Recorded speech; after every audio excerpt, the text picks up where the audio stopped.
was afraid that you were going to judge me. I was afraid that this. And he's like, why didn't you just tell me you lost your job?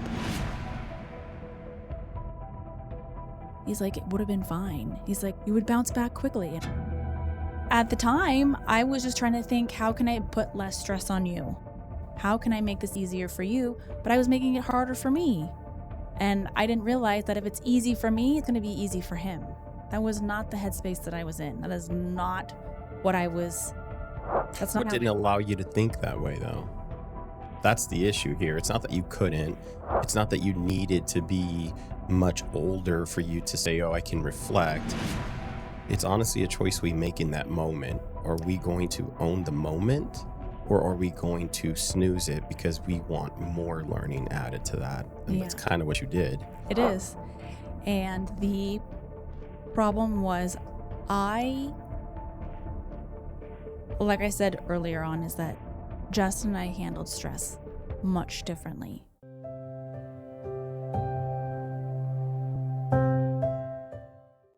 Let's go easy. Okay. What made you want to come on? I really wanted to tell my story. I really felt like I can't be the only person in the world that has felt as lost and low as I did and not trust that the people in their life weren't going to leave them when they found out that bad shit had happened. And I think that if there's one person that can understand that if people are in your life, they're going to choose you. And you're worth being chosen. Okay. Why do you think that that is important to hear, specifically today? I think that depression and anxiety, and with everything you hear about people struggling with mental health, it's definitely something that needs to be heard. I feel especially for women and in our generation. I think a lot of times we just tried to suppress a lot of stuff and bury everything down, and it's not healthy for you, and it's not healthy for the people in your life. Good. So tell me the story. Like, take us through your natural progression of how you feel. How did you get to your biggest learning moment, basically?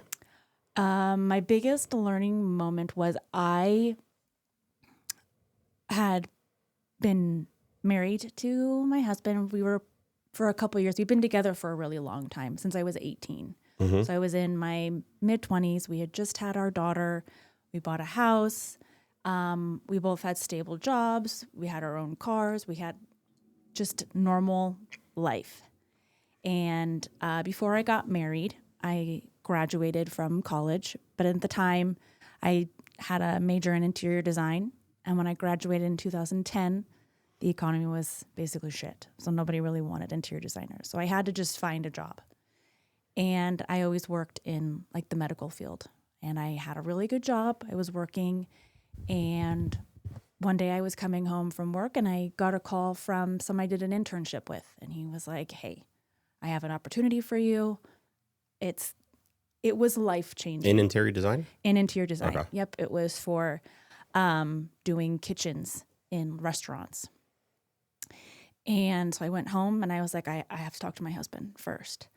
And I tell him, and he looks at me and he's like, this is your opportunity to do what you love. He's like, if you trust this, I trust you.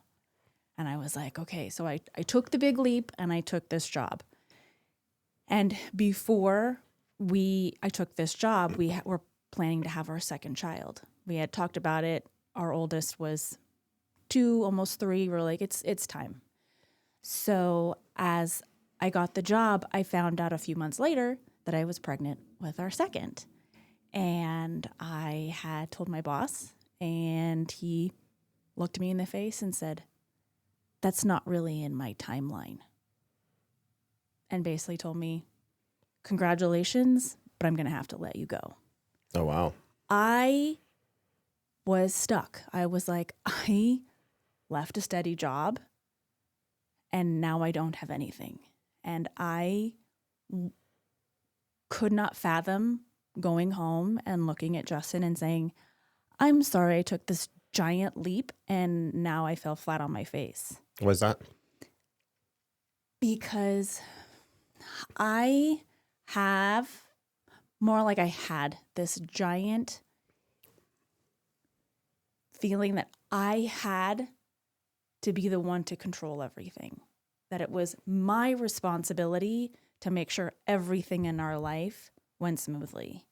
And I wanted to prevent any hiccup or stress in his life. So I was like, if I just control this and he doesn't know and I figure it out, it's going to be okay. Like, I took care of the baby. I did all the things. I was like, I will just take care of everything because then he doesn't have to worry about it.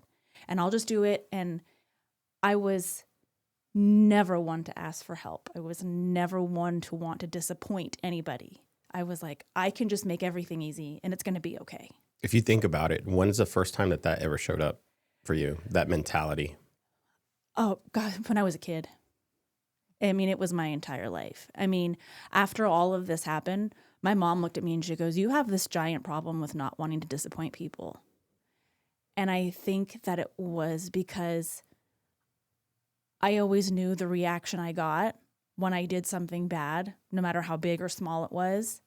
There was always a giant reaction, and I always wanted to prevent that reaction. In your house when you were a kid? In my house and in my life, and I just never wanted to have that. So if I could just keep it to myself, and I was like, well, I'll just fix it on my own, and he doesn't need to know about it. So I never told him that I lost a job because we had just found out that I was pregnant with our second, and it was a stressful time that I knew it was going to be more stress than necessary if I said anything. So I was like, I'll just handle it. So I end up finding another job, and it didn't make as much as my other job, and I always made more. It was, we had the house, we had the cars, we had the things we had because I had a college degree and I made more than he did. And in my head, looking back, I know it's not my responsibility to make sure we have all these things, to do all this. Looking back, I know this. But as a 26-year-old new mom and wife, I take all this responsibility and it's on my shoulders. Yeah. And I'm shouldering all of this because I can handle the stress a little bit better than he can. In my head, I'm thinking this. Obviously, I cannot handle it better than he can. Right. I am failing miserably at this. So it's the progression of making the worst mistake of my life is I started to embezzle money from the job that I had. So this new job after you lost the interior design one. Mm-hmm. Yeah. And it went on for a couple of months, all the way up until I was going to give birth. What was the mentality though? Why, like what, how did that make sense when you thought about it? It was survival. It was being able to pay for daycare. It was being able to pay for our house. It was being able to pay for the cars. It was being able to make sure that we had a steady, stress-free life. And that was my mentality in my head. I was like, I'm doing this to support my husband. I'm doing this to support my kids. It was the thought in my head. It was like, insurance was so expensive. I couldn't get insurance through his job. So I had to pay for all of the doctor appointments out of pocket. But I was like, well, I can't tell him I'm doing this because it's going to stress him out. Mm-hmm. So I just did it. I just took care of it. And it probably makes zero sense to a majority of people, but there's going to be some people who go, I get where her head is. I understand that. And I hope there are more people who think that I'm crazy and that I shouldn't have done it than there are that people are like, I get it. Well, beyond that, you're just talking about the judgment that somebody would place on you. Correct. So I think that everybody can judge whoever they want. That's their right. Absolutely. But ultimately, I'm very appreciative that you're sharing this because I want people to hear what the mental state is. Mm-hmm. And then maybe they can correlate it to some either currently or in the past where they were in their lives and say, man, that sounds, I get that way of thinking, right? So let's continue with your story. You say, look, I feel like I have to provide. I don't want to ask for support. I have to get this done. And how old were you? I was 26. Yeah. So at 26, you're like, I think I got the answer. Take money. Yep. Okay. And as this is happening, I'm also having, this pregnancy is not as easy as my first. I personally have some health issues, and I end up going in to deliver about 3.5 weeks early. I go into a doctor's appointment on a Friday morning, and she's like, you're 5 centimeters dilated. You need to go to the doctor now. She's like, go to the hospital. So I go straight to the hospital. I call my boss, and I'm like, hey, sorry, maternity leave starting early. And he's out of the country. And he's like, okay, no problem. He's like, we'll see you when you come back. And I deliver my son, and he has health issues. He has a hole in both of his lungs and ends up being in the NICU for 9 days. That on top of everything that I am dealing with is just one more thing where I'm like, I have to be strong for absolutely everybody. So you just basically double down mentally. You're mentally, just like, I just doubled down, and I was like, now it's like, now we have him in the NICU, and he's in there for, over 2 weeks. And it's like, this is just not something that I needed, but it was just another thing where it was like, I have to be able to control as much as I can. And as I was on maternity leave, my boss, they had found out that I had taken money that I had been embezzling. So I lost that job, obviously. And so here I am with a newborn and a toddler, and I'm like, there's no way I can say, hi, I just lost my job that I didn't tell you that I had because I was embezzling money. So I just did what I did, and I lied, I hid it, I buried it down deeper, and I was like, well, I got to find another job. I got to just keep pushing forward, and maybe I can find something that's going to be able to pay for my mistakes.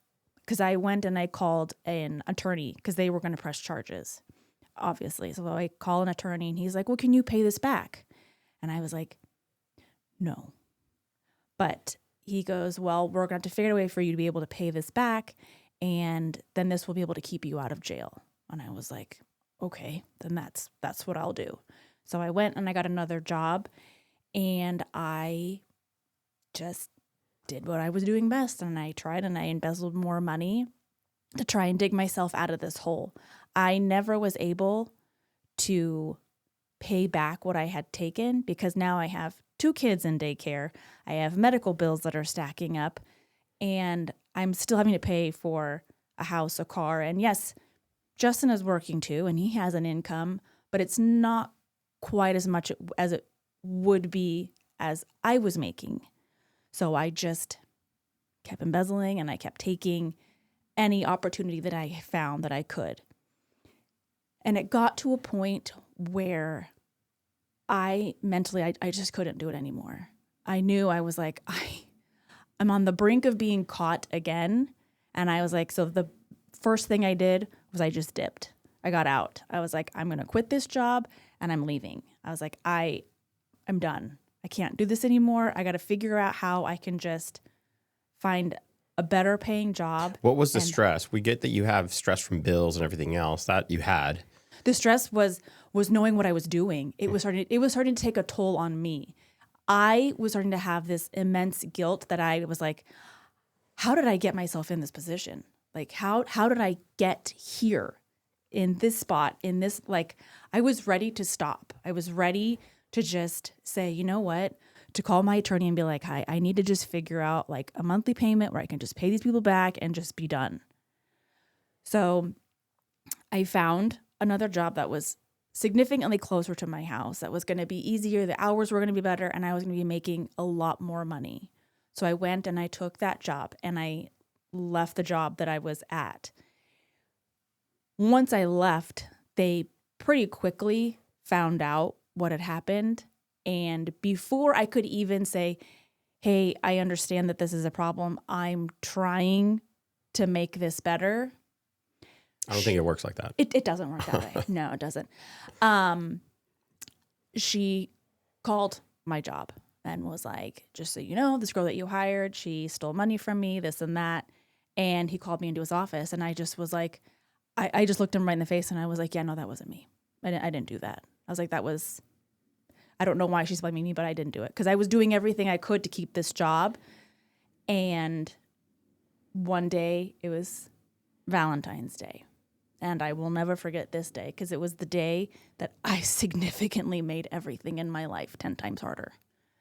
Than you already have. Than I already had. And that's a shock. Yeah. That how I could do this. Police came in to my job, walked all the way back. And I knew as soon as I saw them pulling in the parking lot, I knew exactly who they were there for. I knew exactly who they were. They walked back to the office, and then my boss called me back and was like, these guys are here to take you, and I can't stop them. And they had taken me, it was in Henderson. So they took me to Henderson PD and took me into the holding cell, and they arrested me. They put me in handcuffs, put me in the back of the car, and drove me down there. So take me there for a second. You're sitting in there. What's going through your mind now? I'm thinking, what can I say to get myself out of this? So it's still the same narrative, the same voice in your head. Like, okay, there's a way out. I kept thinking, what do I have to say to get out of this so I don't have to tell anybody what I had done? How do I get out of this? That was literally the thought in my head. So my husband finds a way, and he bails me out, and he picks me up, and he just looks at me, and he's like, what happened? Because this whole time he has no clue of this. No clue. Yeah. No idea. And he looks at me, and he's like, what happened? And I said, it wasn't me. It wasn't me. It was identity theft. It's somebody else. It's not me. And because he has no reason to believe otherwise, he believes gets behind it. He's like, oh, okay. He's like, well, then we're gonna fix this. And I was like, yeah. I was like, I don't know. I was like, I'll figure it out. I'll get an attorney. I'll do whatever I have to. I was like, but this is not me. I did not do this. So his approach is something's happening to you. And so in his mind, as a husband, as a partner, he's just like, I'm on your team. Yeah. Okay. He's 100%. He's like, we're going to figure this out. And as this goes on, of course, I end up losing the job that I have, because he ends up like, he's like, I don't want anything to do with this. Yeah, it makes sense. So I end up finding out probably about a month later that I am now pregnant with our third. So an unplanned child. Unplanned. Yeah. Completely unplanned. We were going to be done at 2. He had other plans.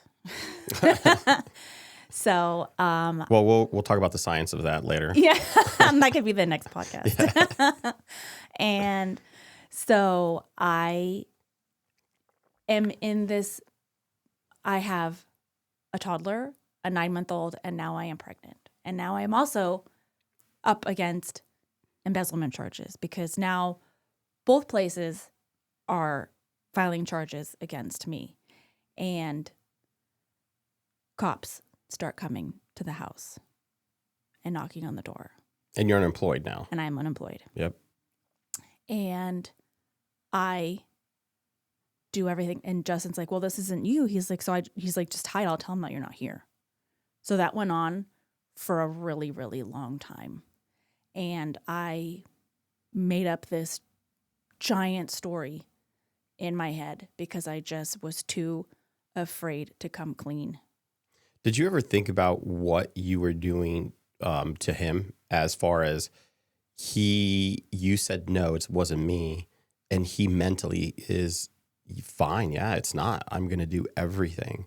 Have you ever considered or processed what it meant to him after the fact, after he realizes that you did do it? When he finally realized that I had done it, I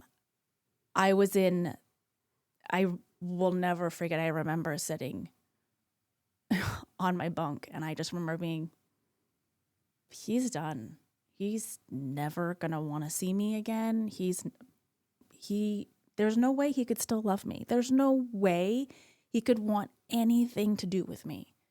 I have ruined this man's life. He has done nothing to deserve what I did because I just didn't have the balls to go, babe, my boss was an asshole and he fired me. Because I couldn't do that, because I could not come home and look him in the face and tell him that. I destroyed his life because we lost everything because of what I had done. I don't know if you destroyed his life. In my head, I was thinking that, like sitting there, I was thinking, I ruined everything. Mm-hmm. Like, all I'm thankful for is that my kids are really small at this point and they're not really going to remember this. I was like, but they're going to ask questions as they get older. They're going to want to know why we're not together. Like, what are we going to tell them? Oh, sorry, mom was a bitch and she couldn't tell the truth. So let's reflect. This whole time, there was never a voice in your head that says, look, just take the L. Just come clean. And whatever comes to you, comes to you. That's just life. There was one moment before it hit rock bottom. It was probably 4:00 in the morning, and the cops were banging on our door, and they're flashing. And lights. they're banging. Why are they coming to to arrest you? Is that what it is? Me. Oh, they're got coming it. To arrest me, and I remember standing in our bedroom with Justin, and I just looked at him, and I was like, you know what? I was like, I'm just gonna go. I will just go. I was like, and then we'll call the attorney and we'll figure it out. Like, even though this is not me, we'll figure it out. And he's like, no. He's like, you can't go. He's like, you don't need to go. And I was like, no. I was like, it's fine. I was like, I'll just go. And I was like, this is my opportunity right here. Because if I go, he's going to end up figuring out that it was me. He's going to figure it out that I'm the one that did all of this, that I've lied, that it's not actually identity theft, that it was me. And and I think in that moment he knew too, but he didn't want to admit it. Because there's no way he wants to admit that at this point. Yeah, this girl he's in love with. Yeah, his capable. Sweet 28-year-old wife has done this. He doesn't want to believe that. So he just goes, no. He's like, just let them knock. He's like, they'll leave. They'll eventually leave. And they did. They only stayed for like 10, 15 minutes and then left. I mean, that's a long time to be knocking on a door. It is. It was a very long time. But they ended up leaving, and Justin was like, he's like, I'm going to take the kids. He's like, we're going to my parents' house. And pretty much once it reached that point, we ended up just staying at Justin's parents' house because he's like, we have to hide you because until we can figure out what's going on and how to solve this and get this case closed, he's like, we're just going to have to hide you. So your programming is there's always a way out. You just got to kind of stick with it. Never was there, wow, I just keep going deeper and pulling more and more people into my chaos. That would always be in the back of my mind. But never as a thought of like, I am actively pulling more and more people around me into my chaos that I've created. Mm-hmm. And I just thought, I was like, if I just keep hiding, in my head, I just kept thinking, I just need one more day. I just need one more day. I was like, one more day where my husband doesn't think that I'm a giant fuck up. One more day where I can see my kids. One more day where it can just be semi-normal. I just need one more day. And I just kept going. That was my mentality. Can I get one more day? Can I stretch this one more day? Can I push this one more day?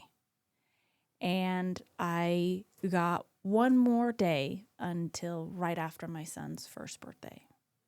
And Your youngest, I'm assuming. My youngest, yeah. Yeah. And then it just imploded.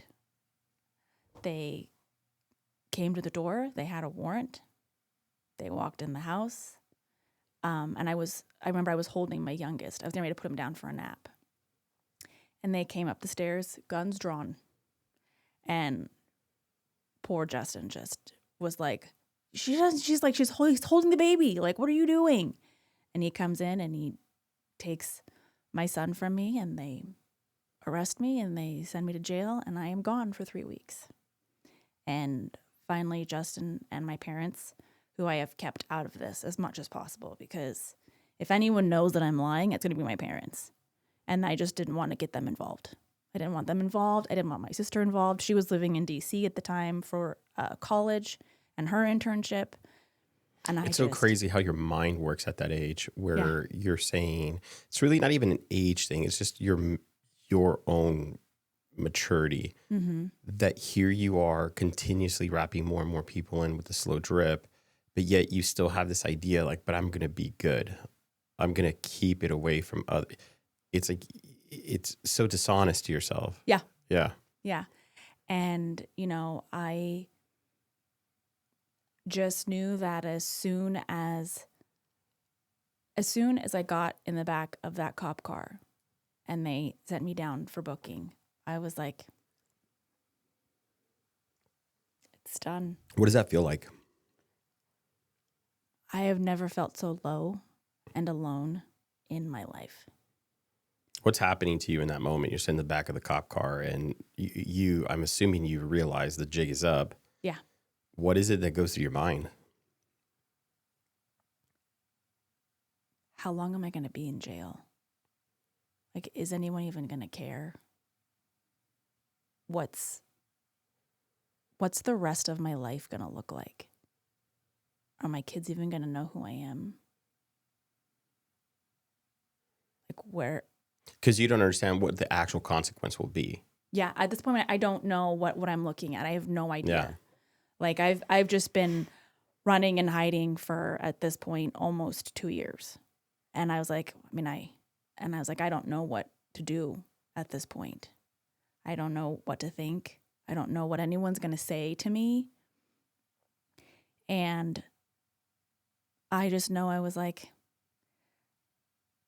at this point, it's like I can't even lie about it anymore. I was like, they walked in that house and they took me out. I was like, this is not identity theft. I can't lie about this anymore. And that was all I kept thinking was the next conversation I have has to be the truth. With them, with everybody that you pulled in. Mm-hmm. Got it. I mean, the one person in my mind was Justin. I was like, he's the one I have to be the most honest with. And I just knew. I was like, he's never going to forgive me. We lost our house. We lost our cars. We lost everything because of the decisions I made, the poor decisions I made. We lost it all. I was like, he's never going to forgive me. And so in retrospect, you could have lost little and figured out how to maintain instead of not losing or downsizing in some way. Mm-hmm. It basically, you just continue to do what you had to do until it cost you everything. Yeah. Something for the listeners to really maybe reflect on themselves. I mean, like, when I say everything, I mean, we lost everything. And I think a part of it was once we started to lose, like, the house, I lost my self-respect. That I didn't care anymore. I was like, well, I'm just riding this train till it fucking crashes. I was like, if anyone's going up in flames, it's me. I was like, I'm not taking anyone with me. It's just me. But it's like, I didn't know if Justin would have stood by my side if I told him the truth. And that was my first mistake. Because I should have known that was not true. Well, you don't know. I don't know, but now looking back, in retrospect. That's the learning, right? That is the learning part. This is a man who was with me since I was 18 years old. He's watched me grow. We've watched each other grow. That doesn't mean that he has to put up with your shit. Doesn't have to put up with my shit. Yeah. No, not at all. And the fact that he did, Jesus. But it's a choice he made. It is. So he gets to own that choice too. Yeah. Yeah. And so I was in jail for 3 weeks. And because it was 2 jobs, they decided that they were going to file them as 2 separate cases, not one. And they ran them as 2 separate cases. And so I was up on 2 charges for both of these. And because this was technically like my first mistake, they ended up just giving me probation. And then I just had to pay restitution. So I got out of jail right before Christmas. And my dad and Justin came and picked me up. And I remember going straight to my parents' house.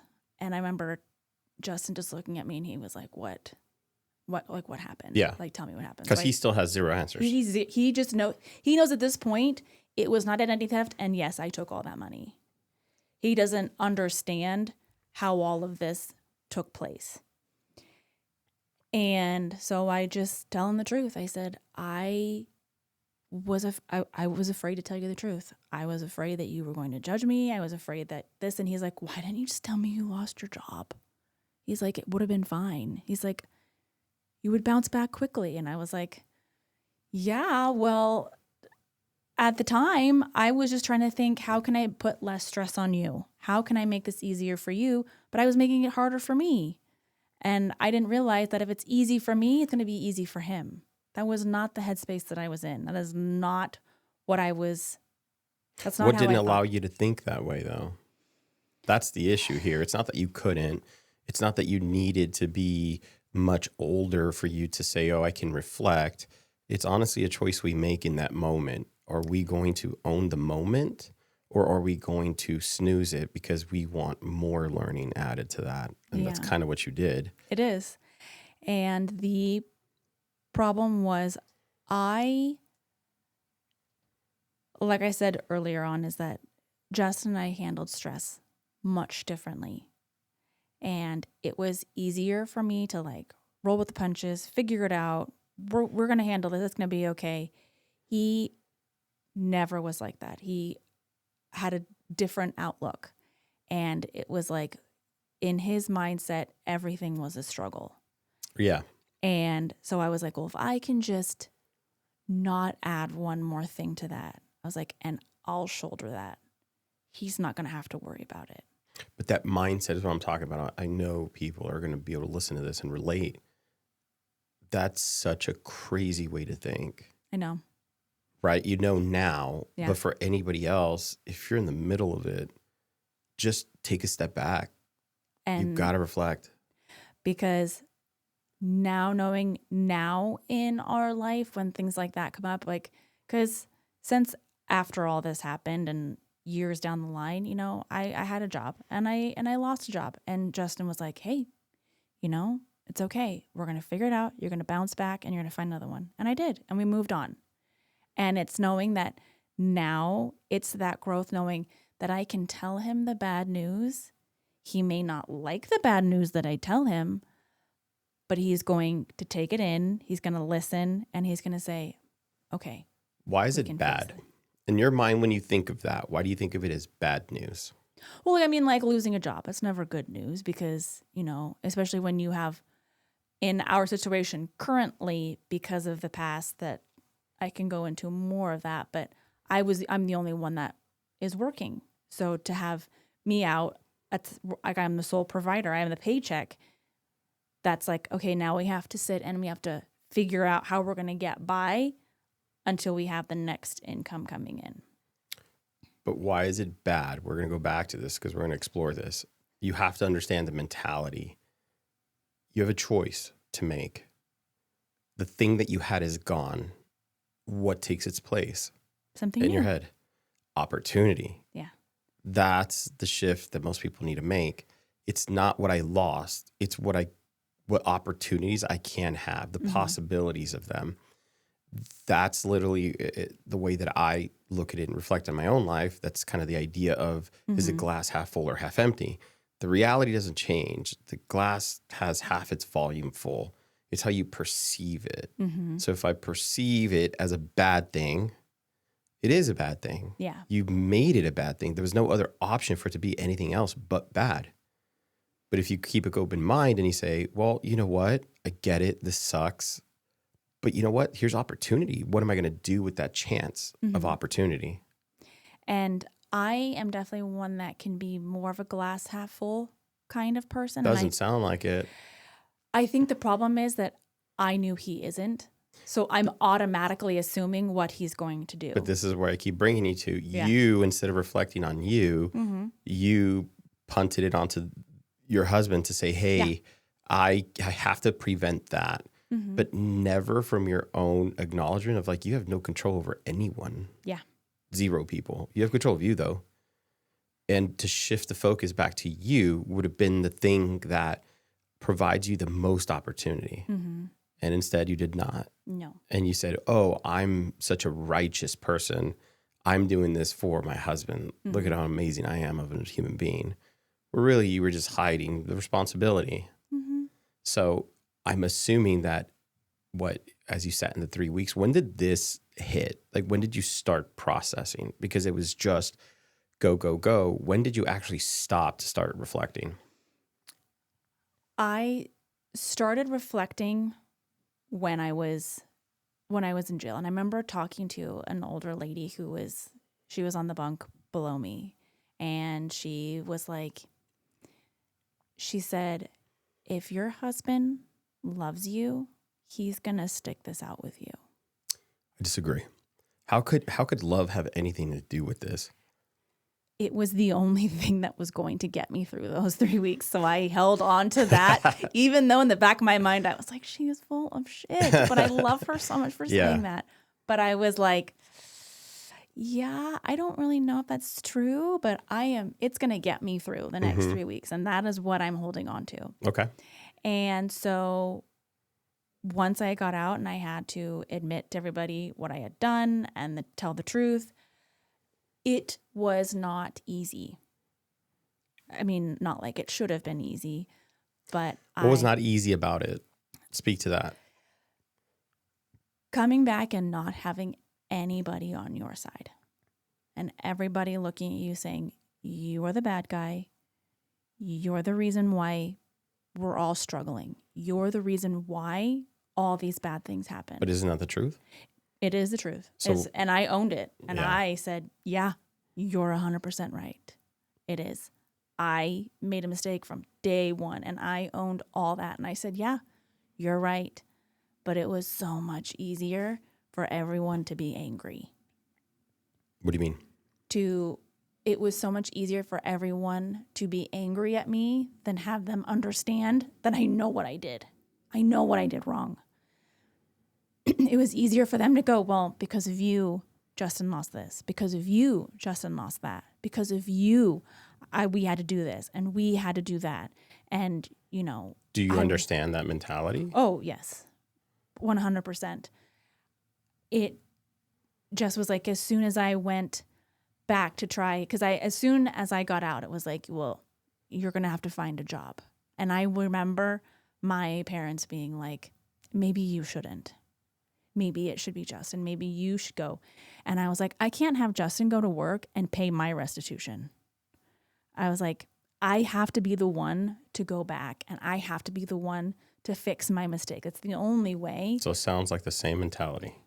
Well, it was more me owning it and saying, I made this mistake. I have to be the one to fix it and show everybody that I'm not that same person, that I am going to change. And it was the only way that people were going to see. Because if I just sat at home and took care of the kids while Justin went to work and paid off my mistakes, how am I proving to somebody that I've changed? The proving part is the difficult part because you don't need to prove shit to anybody. You just needed to go and say, look, made the mistake. I'm here. Example.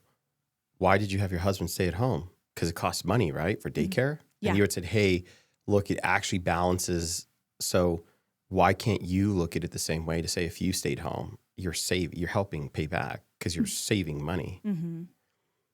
So I'm challenging you to take a look at that because there's two different ways you could see it. That doesn't make me right.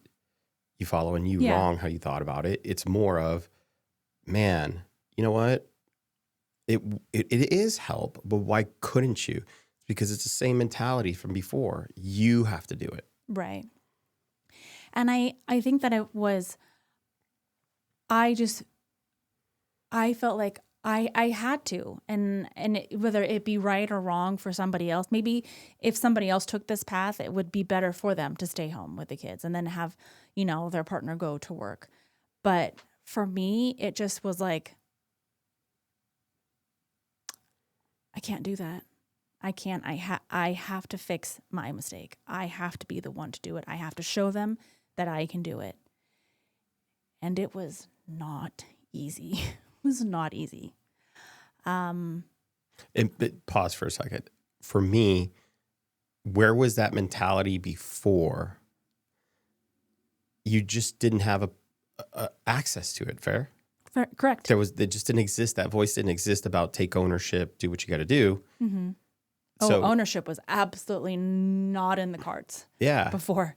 So for anybody listening and judging you, you have to realize that we all learn from experience. Mm-hmm. And for you unfortunately chose this as the experience to learn that lesson. Mm-hmm. So you learn it and you're like, now I shift my mindset. I have to take ownership. I need to get this done for myself. I'm the one to go right the wrongs that I did. Mm-hmm. Okay. And so I start working and I get probation all set up, and I have to go in every month, and I have to, pay my portion every month and go in and do all my check-ins and all that stuff. And it is taking a toll on Justin because he's like, this is a part of his life he never thought that he was ever going to have to deal with. Like cops at his door checking the house to make sure that there's no drugs or weapons or things like that, because now he has a wife who is a felon. And this is just, it's a struggle for him, which in turn becomes a struggle in the house. And I am just every day listening to him just be upset. And he has every right to be upset. I don't know if he has every right. He gets to be upset because you lied. Because I lied. Because you roped a whole bunch of people into it. Mm-hmm. Because you decided to just keep doubling down, and they didn't get a choice in that. Mm-hmm. And so he's not right to be upset. We can understand why he would be upset based on what we said, right? Yes, exactly. And so this is the beginning of the year, and it moves into the summer, and it's probably been about 6 months since I've been out, and I'm working and I'm doing all the things to get better, and I'm trying to show every day that I am not the same person. I'm just doing everything I can to show that I've taken ownership and that I understand the struggle, and I'm not getting anything from him. I'm not getting anything from my parents. There is still nobody on my side who can say, I guess there was no one to sit in the shit with me. Correct. I had a friend tell me that, and it was like, if I could have someone who would sit in the shit with me, it would have made it so much easier. But I didn't have that. But nobody can sit in the shit with you because you'd have to go create the same chaos. Or maybe share similar chaos that they've created, and now you guys have this idea of like, hey, this is what I did. Tell me what you did. Oh, wow, I have perspective. I could see where you went wrong. Because it's always easier to see how somebody went wrong when somebody else tells you about it. You're like, oh, right. I have great advice for you. Yeah. This is what you should do. It's like, all right, but what about your stuff? Yeah. And so I had been going through all of this, and it started to take its toll, where I started to think. You mean mentally? It's like it's your fortitude. It was like it was breaking me down, because it was like I didn't have anyone who thought I could change. I think everyone just kept thinking, well, she did this for so long, she's just going to go back to doing it again. And it got. Do you see how that was, you created that by never pulling anybody in and saying, hey, I have problems. So you could see how cause and effect for anybody listening. It's, you can't leave people out of it, because ultimately they're still involved. So the faster that you go and you say, look, I have to stop this wherever you are, however many double downs you've done, Yeah. you have to say, look, it stops now because I don't want to add another double down. Yeah. Right. And so you could see why now these people feel betrayed. They feel that you I don't know. Right. But the idea would be it'd be nothing nice. And yet I'm assuming the only deal with you is because your husband said, no, we're not letting this go, because he had the decision to say, look, it's too much. I need to think about me. I need to think about the kids. Look, to me, let me cut my losses to be able to heal or grow in the direction he wants. And he chooses not to. So And now you're feeling this. And so I get to this point where I just kept thinking, you know, if I'm not here anymore, nobody has to pay the restitution. If I'm not here anymore, nobody has to worry about this. This doesn't hang over anybody's head anymore. Maybe it's just better if I'm gone. Nobody seems to understand me. Everyone thinks that I'm never going to be different. Everyone just keeps seeing me as the person who made all these mistakes. And I'm off work one day and I just decide, you know what? I'm not doing this anymore. I am going to solve everyone's problem. I am going to take my own life. And so I remember that day like it was yesterday. I drove to Walmart. I walked over to where the razor blades were. I purchased one and I got back in the car and I slit both of my wrists.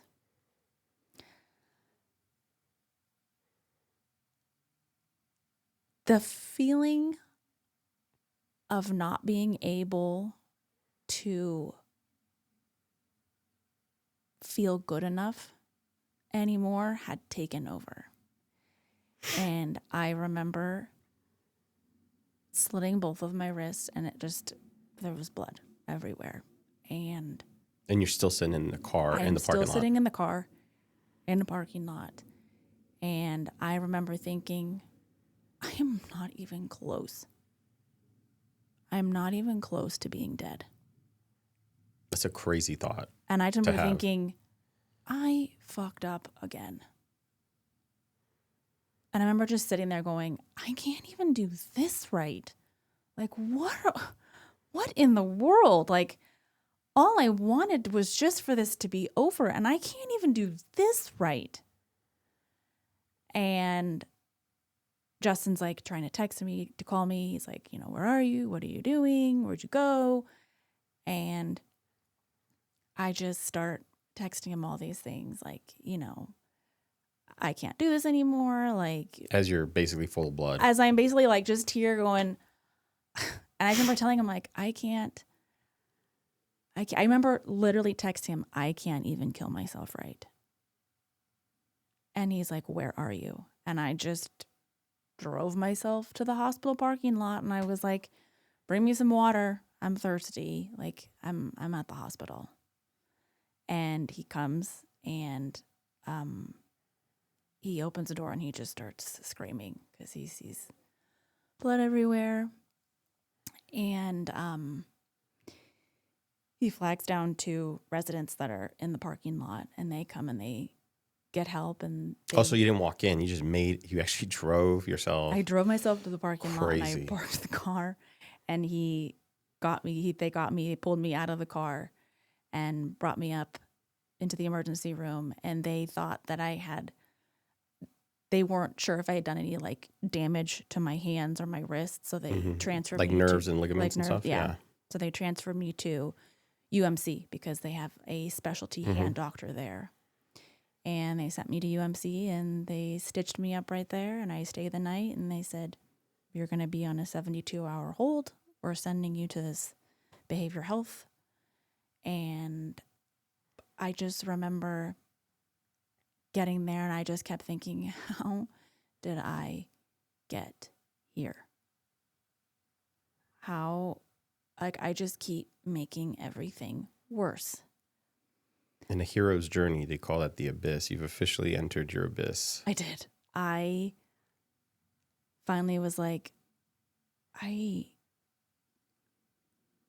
don't know how to ask for any more help. I don't know how to just show that I am human and I made mistakes and I'm sorry and I am taking ownership of this. But I have to move on for myself and for you and for everybody else involved. I have to. And I remember we had like these meetings where everybody talked about like what they did and why they had gotten to where they were. And I remember there being like 3 or 4 people that I got fairly close with in there. And I remember one of them going, you may have made a mistake, but you can't let, if somebody else can't move on, you can't let that hold you back from moving on. If you move on, eventually they will follow. And if you just keep showing them that you're not the same person and that you are stronger, they're going to follow along too. What did that do for you, hearing that? It took this giant weight off my shoulders. Because I think the giant problem that I had was I felt guilty for wanting to move on. Why? Because everybody else was still so angry. But here I am going, yeah, I did that. I lied about all those things. I did all of those horrible things, but I'm not letting it hold me back anymore and I'm moving on. And remember, you control nobody. I control nobody, but I kept letting everybody else's feelings affect me. Yeah. And that was my number one problem. And as soon as I left, because he's the most amazing human in the world, Justin picked me up from that behavioral health place 3 days later. And I got in the car and I told him, I said, I'm moving on. And you either can move on with me or we will move on separately. I said, because I don't need to feel guilty anymore. It's not doing anybody any good. But this is your journey, meaning you had gotten to this point. Mm-hmm. That doesn't mean that your husband is there. No, he can take his journey however long it takes, and I will understand. I was like, but I need you to understand you can't hold it against me if I'm letting it go. But he can. He has to choose. I can't let it affect me. That's a good answer. I can't let it affect me. And correct. That is what I did. I just told him, I said, I cannot let that affect me. Do you feel you officially hit rock bottom in that hospital? I could not have hit any more bottom. So for anybody listening, it's okay to hit rock bottom because that's where your floor is. That's where you find the strength to pick correct. Yourself back up.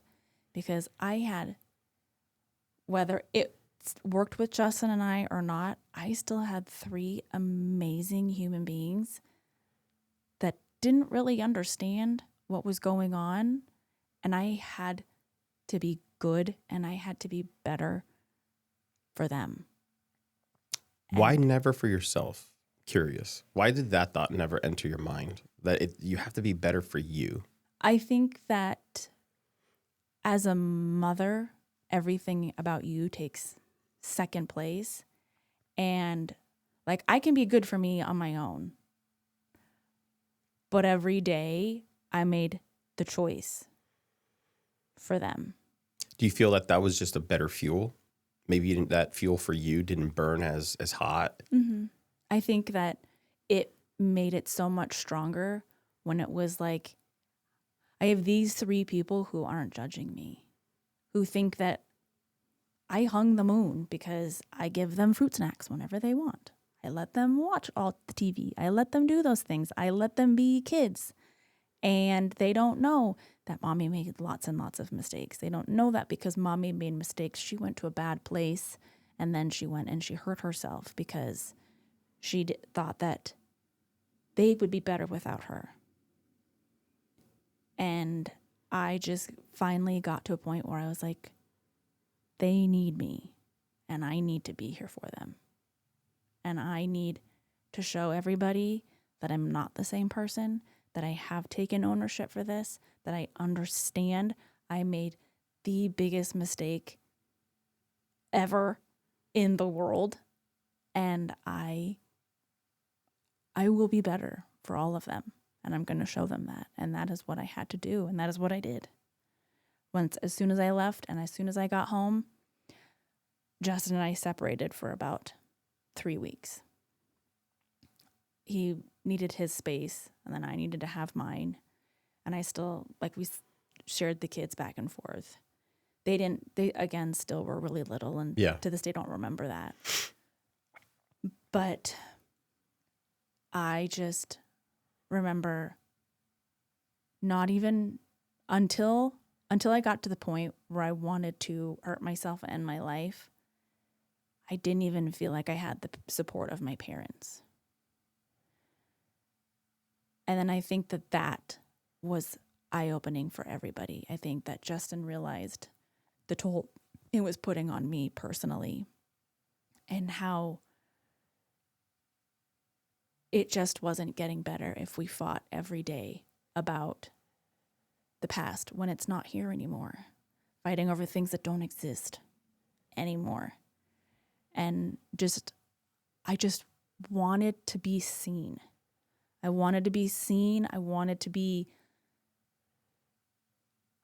someone to see the change. And I think that was also my problem, is I was expecting someone to go, Allie, I see it. You're doing so good. But I had to be okay if I never got that. I had to be okay if no one saw that or never acknowledged it. And that was what I found when I hit rock bottom, that I had to be okay with me. And that's the massive lesson that I hope people hear. Yeah. You have to get to a point where you have to own the human being that you are. And if you don't like it, change it. Change the human that you become. Mm-hmm. Become something different. Nobody has to give you permission to be different.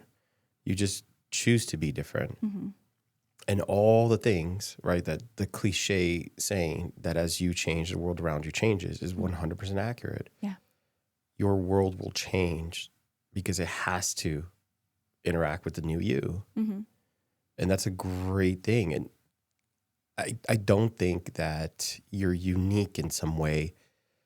We all have to reach that level. I know me personally, I had to reach a very low level before I felt like, well, I don't think it gets any lower than this. I guess I should stand up. And I have a lot of conversations with friends and things of that nature. I've never heard anybody not reach that before they made a decision that it just doesn't work for me anymore. Mm-hmm. So I really appreciate you sharing that. What else did you get? Because it's important when you feel like you're sitting in the darkness and you want somebody to be there. How did you find your light?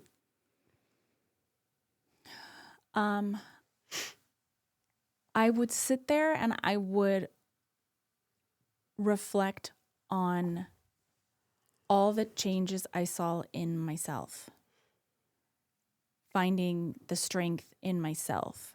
I had to find it in me because everybody else was still dealing with their own issues of how everything went down. I mean, you have to understand that from the moment that I was arrested and this happened to the moment that I killed myself, that was like 6 or 7 months. I never even gave it a full year to deal with it. And there are still times where I still think back on when I have to make a decision for whatever it is, I go back to that scared person that I was 10, 12 years ago and go, we're not doing that again. So no matter what decision you make, this is the better outcome, is to tell the truth, to get through it. That's the better outcome.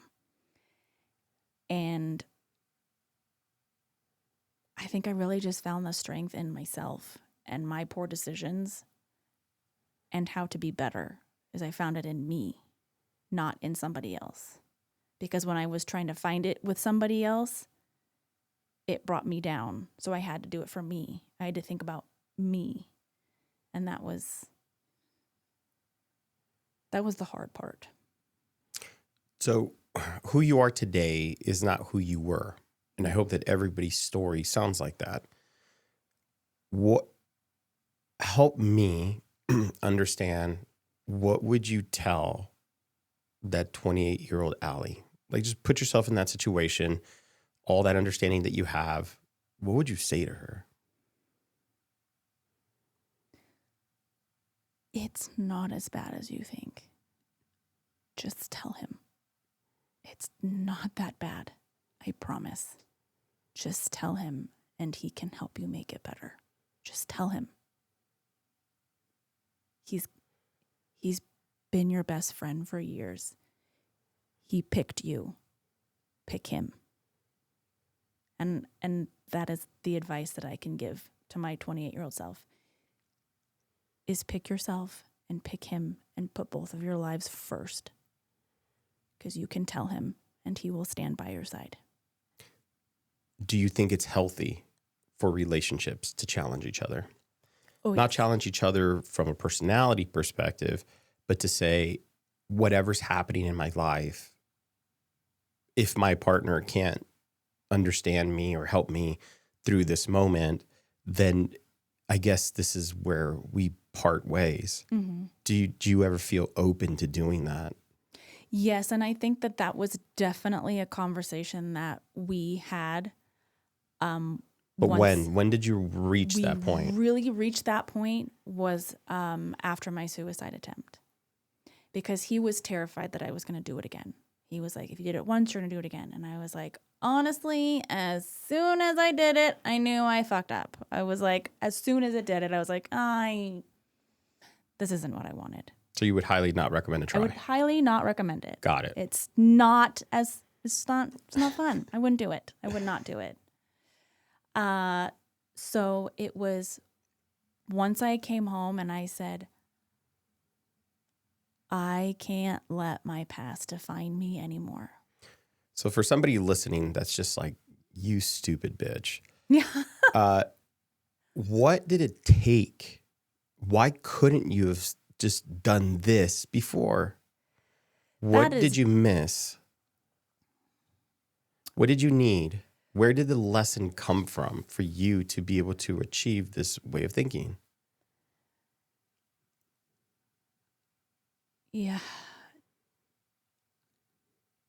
I think I needed to know that no matter what, I wasn't going to be judged.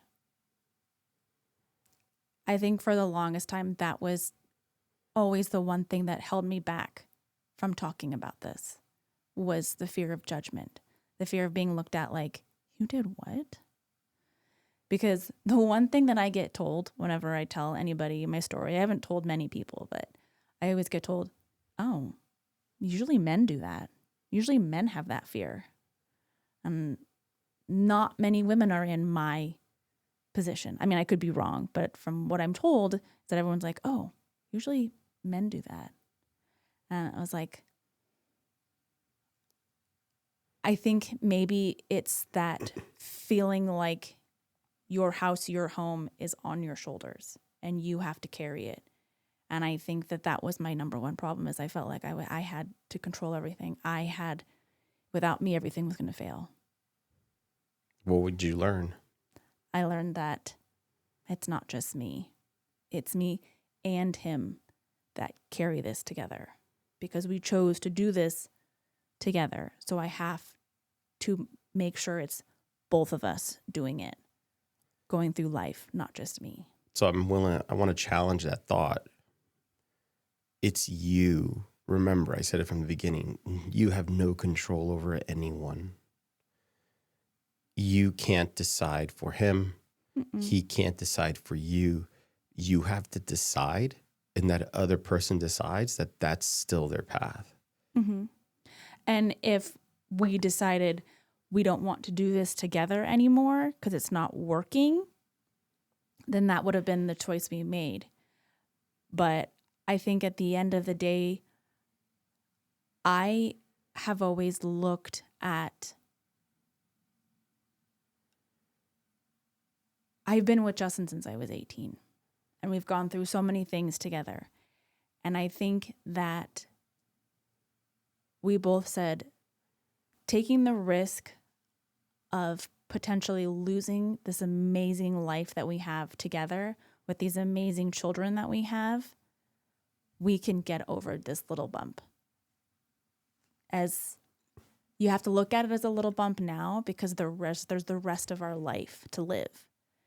And as long as we can, or as long as I can understand that we're not letting that past define who we are. That was always what I was afraid of, was that he was going to make that was going to define who I was to him.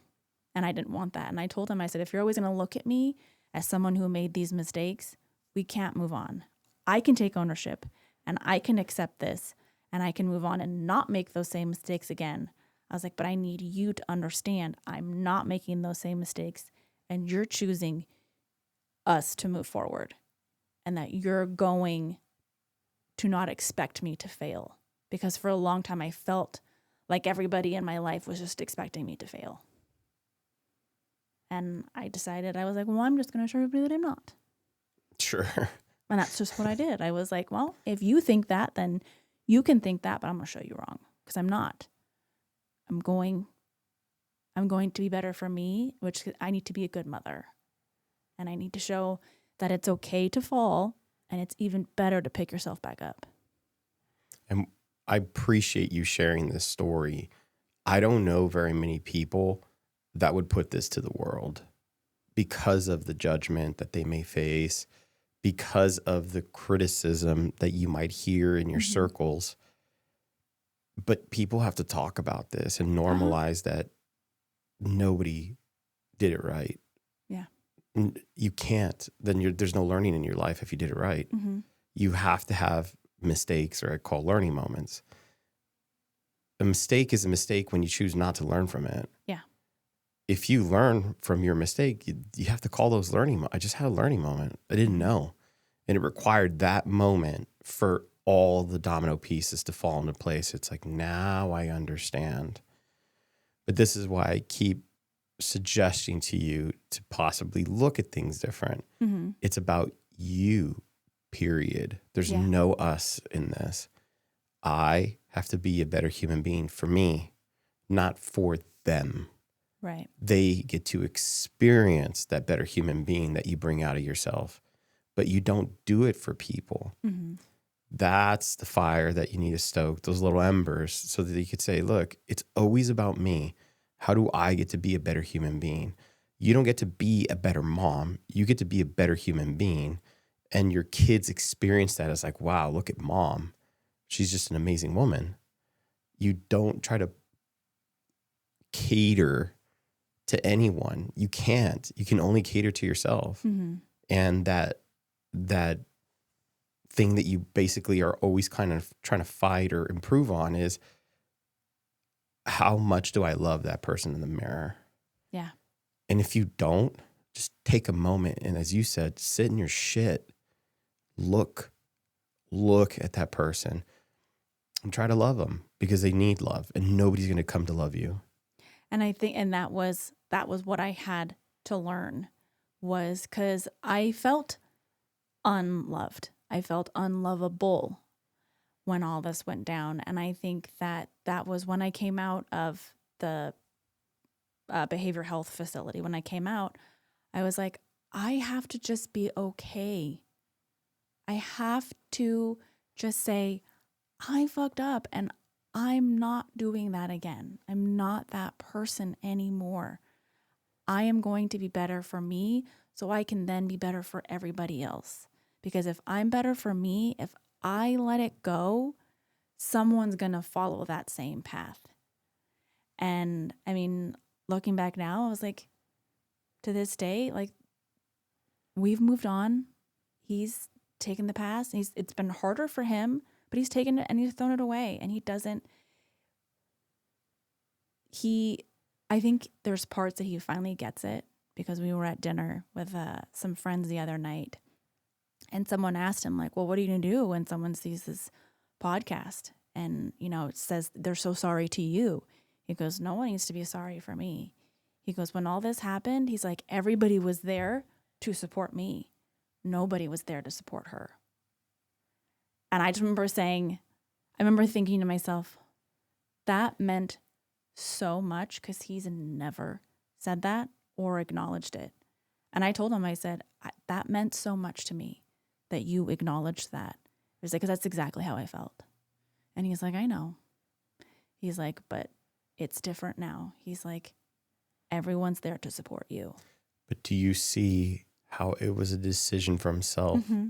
It had nothing to do with you. You were there. You went through it. You experienced that until he went to go look. Could he see? This is the difficult part about any of this that you went through. Mm-hmm. Nobody could see things through your eyes because I don't understand. I would never do what you did. Mm-hmm. Great. That's just, you're going to learn your lesson a different way. Yeah. I chose this. So I can't put myself and say, I would have done everything different than what you did, Allie. I would have you're so dumb. It's like, man, you got to understand this was just my path. Mm-hmm. And you got your own. Everybody has to look at their life and say, look, I get that it's not one-to-one to her story, but I promise you all of us can look into our own lives and say, wow, I could see where this happened to me, and I felt the same way as her. And man, I've had that same mentality that I could fix this, right? He's a beautiful man. I will make him better, right? Yeah. Or she's toxic, but it's okay. I just need to love her enough. And then no, that doesn't work. Mm-mm. You have to bet on yourself. And I think the hardest part is most of us grow up wanting to be validated because that's all we know. Yeah. You know what, Allie, you look cute today. And you're like, oh, thank you. This is so great. Like, yeah, I felt cute. Like, thank God somebody saw it. Because it's that hit. We want that rush of like dopamine. Mm-hmm. Oh man, this feels so, I knew I picked the right lipstick. But if you got up every day and just took a moment and said, look, I'm going to choose everything for me. The lipstick, the how I do my hair, the whatever I pluck. And then you walk out and you just allow yourself to feel happy for the decisions you made. Most of us don't do that. Right. We do things for everybody else. Because we want to be validated. And I think that I was expecting everyone to quickly see, oh, she's not going to be the same anymore. She's going to be better. And I was expecting that, even though I probably shouldn't have expected that. I knew in the back of my mind. And because I wasn't getting that, I just kept thinking I was in quicksand and that there was going to be nobody who cared that I was sinking, because it didn't matter, because I hurt everybody. So why would anyone care if I was hurting? And so that's what I realized, is that I have to care about me. And if I care about me, eventually it's going to be a domino effect. And eventually everyone's going to see that, oh, she's not the same. Oh, she did learn. So what comes up for me when I hear you say that is most of us don't understand. We love the idea of a hero showing up and saving us. Yeah. It never works. There's no heroes. Mm-mm. You have to become the hero of your own story. And this is what I hear that you accomplished. Mm-hmm. And I think that that's where you find value. Not until you understand that you do that for yourself. Mm-hmm. Not constantly put that weight on somebody else to show up for you. You realize that's where you get this sense of accomplishment, the sense of like, I'm worth something, because I was able to go into that darkness and give myself my own hand and say, look, you can't stay here. That job is so hard. It is very hard, but it's also the most rewarding. Of course, but it's the most difficult. And I think that once you believe in yourself enough to know that you're worth it, it's going to you're going to turn that page, it's going to flip that switch, and your whole life is going to turn upside. So how did you do that? How did you talk to yourself to understand your own self-worth? It was that moment. when I was in that behavioral health, and I remember when one of the nurses also, she was cleaning up my bandages, and she goes, "This wasn't because of a boy, was it?" And wow. And I said, "No, not really." And she was like, "Good." She's like, "Don't ever let it be because of a man." And She had some energy. She did. She did. But all of it, and talking to everybody and hearing their struggles and their stories. And then once that girl just looked at me and she said, "You can't let somebody else's emotions and how they're dealing with something affect you from moving on, affect your growth." And I was like, I had to stop feeling guilty for moving on. And that was the only way that was going to get me through, was not feeling guilty for moving on, not feeling guilty for closing that chapter of my life and saying, that's not who I am anymore. I'm not doing that. And once I could accept that and be okay with it, there was nothing that was going to stop me. So for anybody listening, that was your story. Mm-hmm. That's what you needed. Mm-hmm. They need to reflect in their own life what it is that they need to understand that they're worth it. Mm-hmm. Just have the uncomfortable conversation. As you said, sit in your shit long enough. Mm-hmm. It's okay. You're not going to die. I promise. No matter how dark it gets, Mm-hmm. just sit in the darkness and understand that there's something better. Go find it. I hope that through these podcasts, people slowly figure out how to go do that for themselves. Mm-hmm. There's no one that can do it for you. No. So I really appreciate you sharing your story. And one of the things I want to point out, we had talked before this. You said, look, I'm probably going to cry. Yeah. And you did not. I didn't. So I want people to understand you're not a heartless cold bitch. No. It's you've actually processed those emotions. And as emotions come up, as I had another podcast talking about my mom, I just started bawling. Don't know why. I know. It made me cry. It was just a weird situation where like it came up, but nobody should be afraid to show their emotion. But you also can't stay in that emotional state. Process it. I think that when I was writing this up and I was sending it to you, I cried then. And that was another moment that was a huge turning. And Why did you cry? Because I had to go back to that scared person.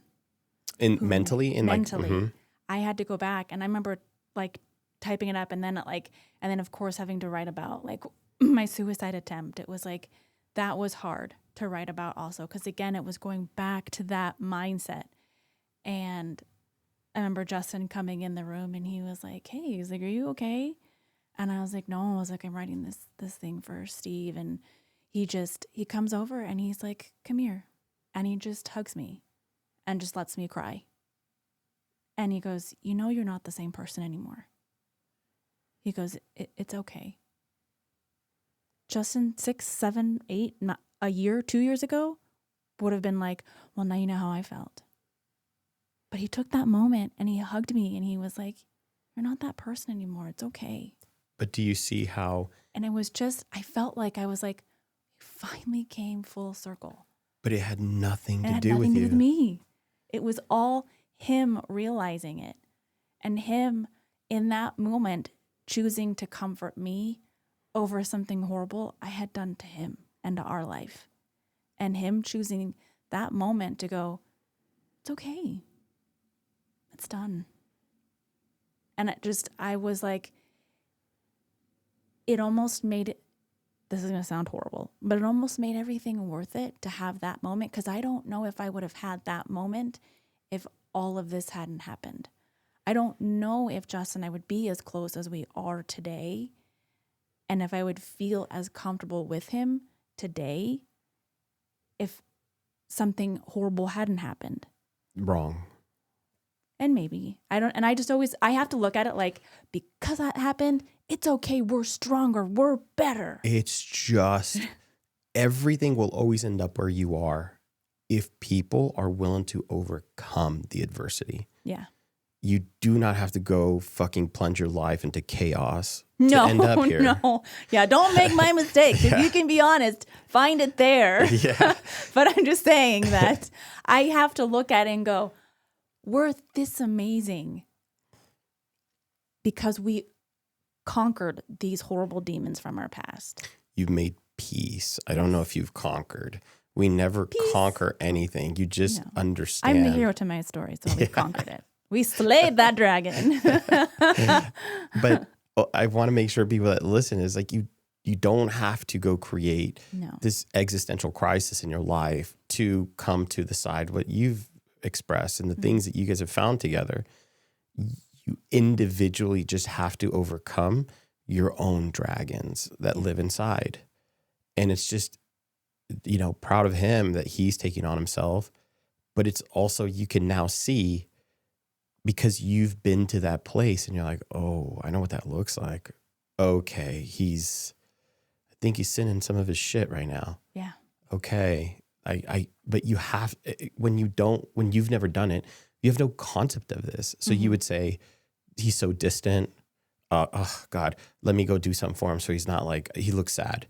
It's like, no, not until you sit in your shit. Do you know what somebody else in their shit looks like? And you say, oh, and I tell people it's, you're kind of like a traveler on this lonely journey and you see somebody traveling over there and you're like, oh, somebody else is on the same, hey man, yeah, you got this. Yeah. Like you just keep going, but it's a lonely journey. Nobody climbs the peak with you. You do it on your own. And I think that that's what makes it so much more rewarding is because you're doing it by yourself. Yeah. You're doing it for you because you are the most important person in your world. That's your learning, is you've now come full circle with this idea. It can't be about somebody else. Like if you need that fuel, grab it. Whatever's going to make you a better human being, use it. But the end goal is it has to be for you. It has to stem from you. You have to be the source of it. You can't allow somebody else to be that priming pump. Like, yo, go sit down, make the world good again, come back and like just share that amazingness that you have. So I'm so glad that for you, after sharing this story, somebody can understand how your partner has come full circle, not because of this crazy existential crisis. It was the individual work that person decided to take on that has allowed you, he gave you that gift of like, you know what, we get to do this together. Yeah. That's the beautiful part of this story, is that you were able to figure out how to come through all that adversity and still have a partner that wanted to do the same. Yeah. If he wasn't there, it's still irrelevant. You still have the win. That's what people need to understand. Do not put the weight of you on somebody else. No. If that person wants to go, they deserve to go. They deserve to be happy as well.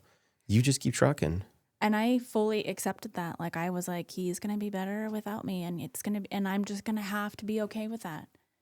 And then when I came out and he was like, no, he's like, that's not an option. We're going to get through this. I mean, it was like. But what did you liberate yourself from? Think about that for a second. What you just said is very powerful.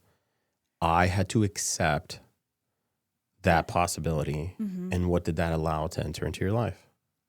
It allowed me to see that he's not going anywhere. He's going to support, no matter how difficult this is for him, he's going to support me to move forward. He's going to be there. Yeah, but what weight did you drop after making that decision? I didn't have to do it alone. Even though I was fully prepared to do it alone and I was going to be okay with it. I didn't have to. But you also freed yourself from that thought. What if it happens? You say, so be it. That weight is gone. You don't have to shoulder it. You just have to accept the reality. This could happen. That's okay.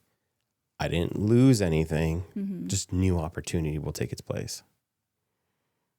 So thank you for that. I appreciate you sharing. Well, thank you for having me. And hopefully that people watch this, they can hopefully share their own stories in the comments and figure out how to, I hope, connect with what you did and hopefully find a little bit of bravery in themselves to share their own story and say, look, here's my crazy ass story. This is the growth that I've had from it. And this is out of this darkness came this light. And let me share with you what that was. So thank you for that. Yeah, no problem. Thank you. How'd you like it? I liked it a lot.